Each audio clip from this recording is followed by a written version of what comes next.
Hi, everybody. How you doing? I'm Gloria Moraga. This is the Political Woman Podcast. I've got a million things I want to discuss.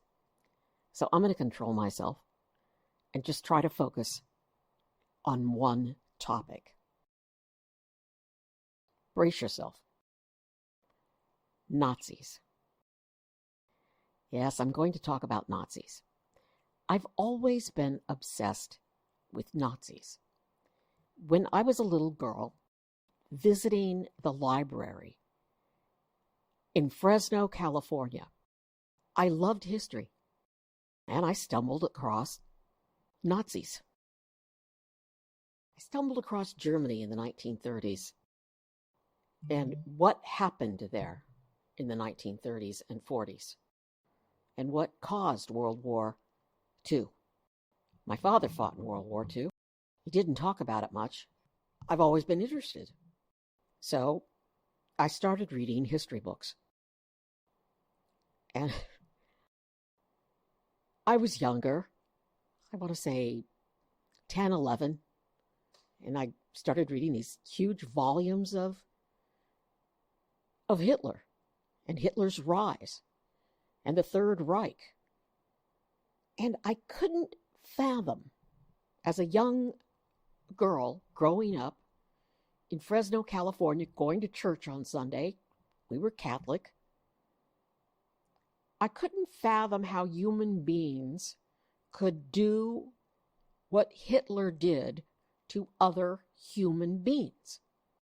Now, saying that I was Catholic, you study and you know what happened to a man named Jesus.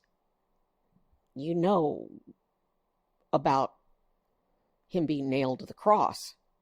So you know that there's good and bad in the world. There's good and there's evil. I couldn't fathom, though, didn't understand, what was the gain? What was the motive that Hitler had to cause the death of millions of people? Money? Power? Surely not, I would think. Well, I grew older. I grew up. I realized there is evil in the world, and there is hate. And the dictators, the fascists, the Nazis, use that hate. And they use fear to win control. And yes, my friends, yes, it's for power and for money. That's all. That's all. A little bit of money. That's why they do it. I know it's not a little bit of money, and I know it's not a little bit of power. I know it's a lot. And now it's here in America. It's out in the open. It's not men in white sheets anymore, hiding their faces and hiding their identities as they kill, torture black men and women. It's right out in the open. Nazis, Donald Trump, and fascism. I'm Gloria Moraga. This is the Political Woman Podcast. Please subscribe. I need your support. If you're going to talk about Nazis, you got to talk about fascism. Here's the definition. Fascism, a far-right, authoritarian, ultra-nationalist political ideology and movement, characterized by a dictatorial leader, centralized autocracy, militarism, forcible suppression of opposition, belief in a natural social hierarchy, subordination of individual interests for the perceived good of the nation or a race, and strong regimentation of society and the economy. End quote. This is Donald Trump. This is the cult that has become Donald Trump. I went round and round when I was writing this podcast, and I was pulling quotes from everywhere. And there's obviously that sound bites from him not long ago. It was actually on Veterans Day, where he gave that hate speech and called people vermin, just like the Nazis, just like Hitler. My friends, that is what Hitler called the Jews. We pledge to you that we will root out the communists, Marxists, fascists, and the radical left thugs that live like vermin within the confines of our country, that lie and steal and cheat on elections and will do anything possible. They'll do anything, whether legally or illegally, to destroy America and to destroy the American dream. On the one hand, it makes me so damn sad. And on the other hand, I'm so freaking angry that this hatred has a strong voice and many followers. I was just listening to Trump. He's in Iowa today. And I don't know what's more disgusting. Him and the way he talks about people, or the people applauding him. Iowans, good, decent people, applauding the hate. And that was another thing I never understood about the Nazis. How did he get all of those people in Germany to follow him? How? Why? Why would they do it? Why would they turn on their neighbors? On their Jewish neighbors? Why? We're all people. So, putting this together, I was just, how do I do this? What do I do? Do I just write, quote everything? Do I use his sound bites? What I'm going to do is I'm going to quote from some articles. This is from the New York Times. Quote, using incendiary and dehumanizing language to refer to his opponents, Mr. Trump vowed to root out what he called the radical left thugs that live like vermin within the confines of our country. The threat from outside forces, said Trump, is far less sinister, dangerous, and grave than the threat from within, Mr. Trump said Saturday in a nearly 2-hour Veterans Day address in Claremont, New Hampshire. Mr. Trump accused Democrats and President Biden of trying to roll back his efforts to expand veteran access to health care. That's a lie. Okay, I go back to quoting.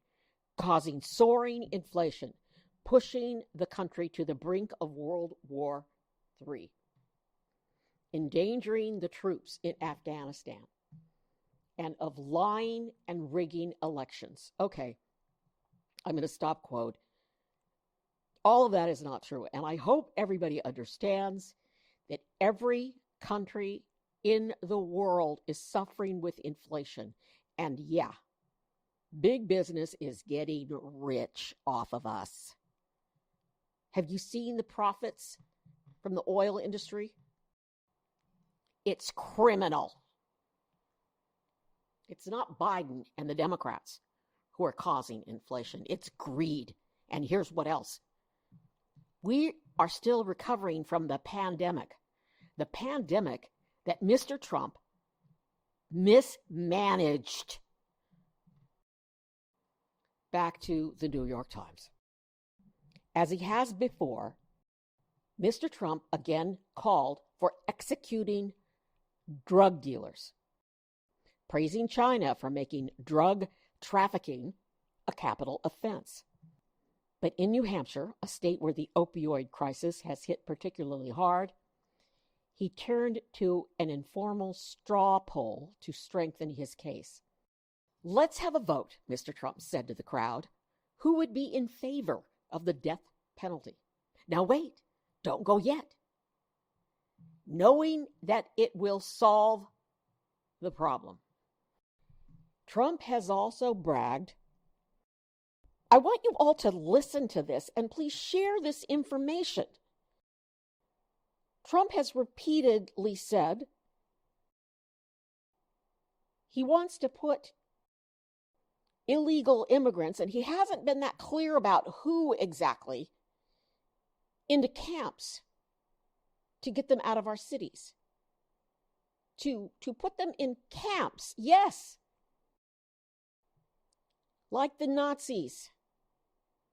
He's going to put people in camps. And when I see groups like Hispanics for Trump, or Latinos for Trump, or Mexicans for Trump, I want to throw up.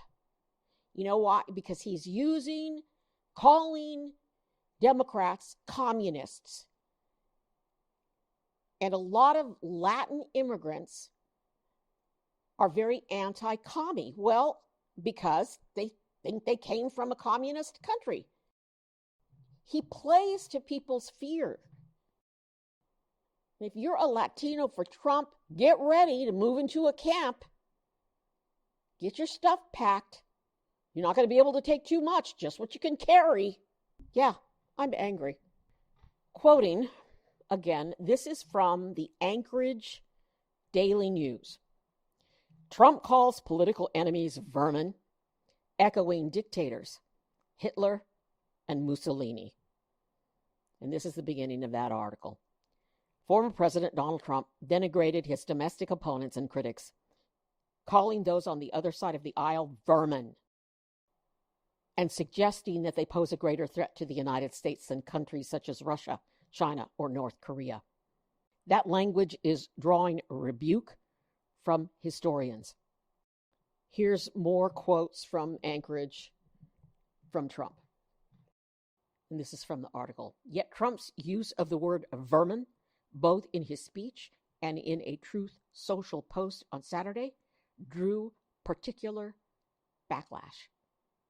Quote, "The language is the language that dictators use to instill fear," said Timothy Nafali, a senior research scholar at Columbia University School of International and Public Affairs. When you dehumanize an opponent, you strip them of their constitutional rights to participate securely in a democracy because you're saying they're not human. That's what dictators do. Domingo Garcia, president of the League of United Latin American Citizens, the oldest Hispanic civil rights group in the country, said at the time that Trump's comments about blood indicate his language is getting more extreme, comparing it to Nazi propaganda about Jewish people. And then the article goes on to say that Trump faces 91 charges across 4 criminal cases. And I'll go on to read, this is from another article. Trump's divisive rhetoric comes as he remains the clear polling leader in the dwindling GOP primary field, and as he and his allies have already started to plot ways for the federal government to punish his critics and opponents should he win back the White House next November. And then this is from the Washington Post. The Washington Post recently reported that Trump, who faces 91 charges across 4 criminal cases, is naming the people he wants to investigate and prosecute, and his associates are drafting plans to potentially invoke the Insurrection Act on his first day in the office, which would allow him to deploy the military in response to civil demonstrations. And this is from the Washington Post. Trump and his allies plot revenge. Justice Department control in second term. In private, Trump has told advisors and friends in recent months that he wants the Justice Department to investigate one-time officials and allies who have become critical of his time in office, including his former Chief of Staff, John F. Kelly, and former Attorney General, William Barr, as well as his ex-attorney, Ty Cobb, and former Joint Chiefs of Staff Chairman, General Mark Milley. His hate list goes on and on. Trump wants to, quote, go after President Biden and his family, who've done nothing except win. Biden's done nothing except be a great president who gets short shrift from the freaking media. They don't report on Biden honestly. Nobody does. Nobody in mainstream media reports on President Biden the way that they should. Honestly, fair, and balanced. Recently, and I'm going to do a podcast on this, Biden met with the leader of China.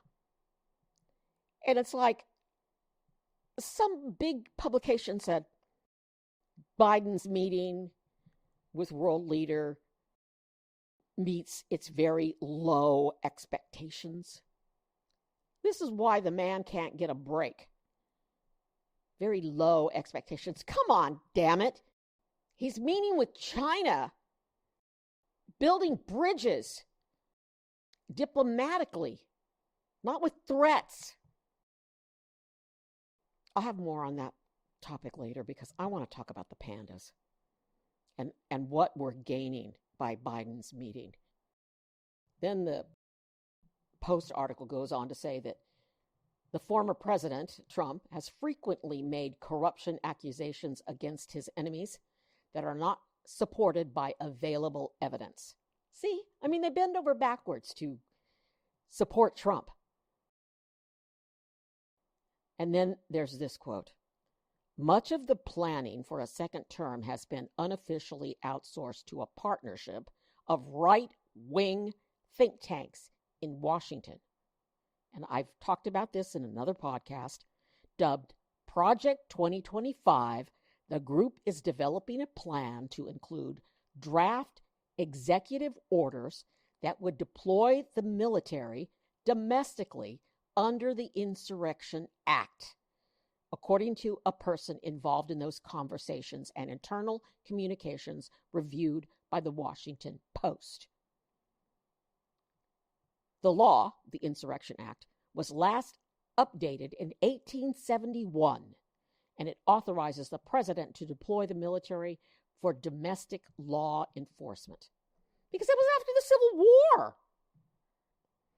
And it goes on and on and on and on. And I'm going to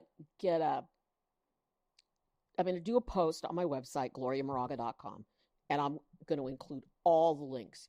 I'm not going to include the text from this, but I'm going to include all the links.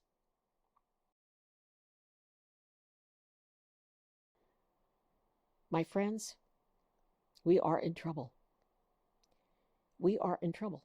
I'm just watching him, as I said, I watch him give these speeches, and I desperately try to find a soundbite that's balanced, that offers some sort of information about how he wants to lead the country and what are his thoughts about the issues.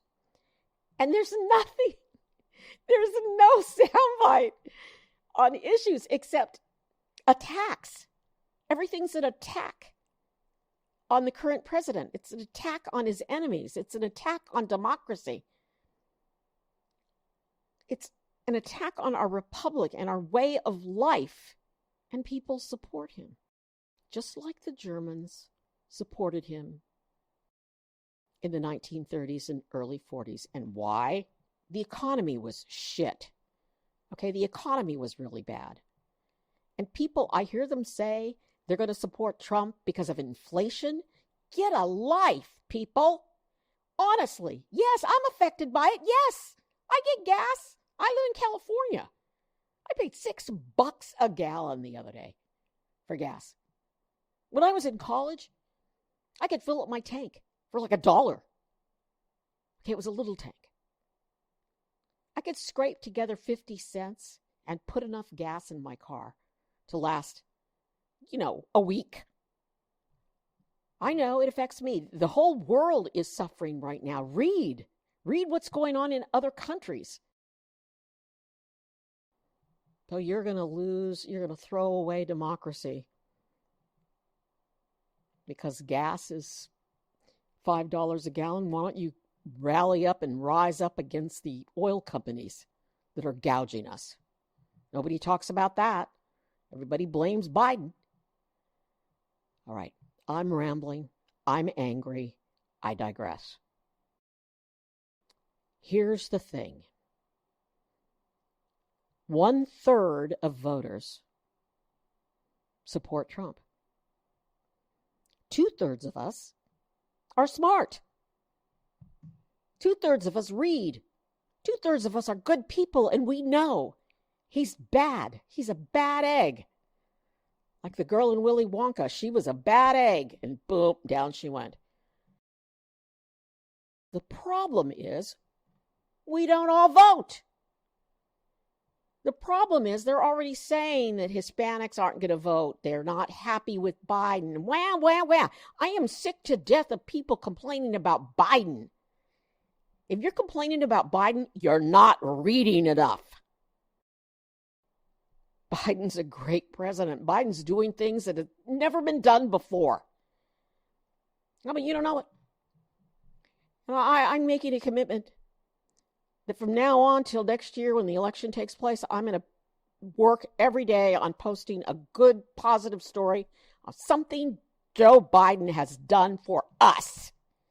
Not for himself, not for his family, not for his son, his only son who was a drug addict. No, for us, for the American people. Because it's there. He's doing it. I am so sad about what's happening in our country. Why? Why is this happening? Why? A hater? Trump? A hater who makes people afraid?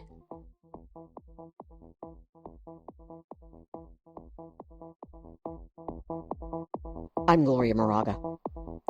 This is the Political Woman Podcast. Thanks for being here. Thank you for listening. Thanks for watching. I'm Gloria Moraga. This is the Political Woman Podcast. Please subscribe. And more than anything, be safe.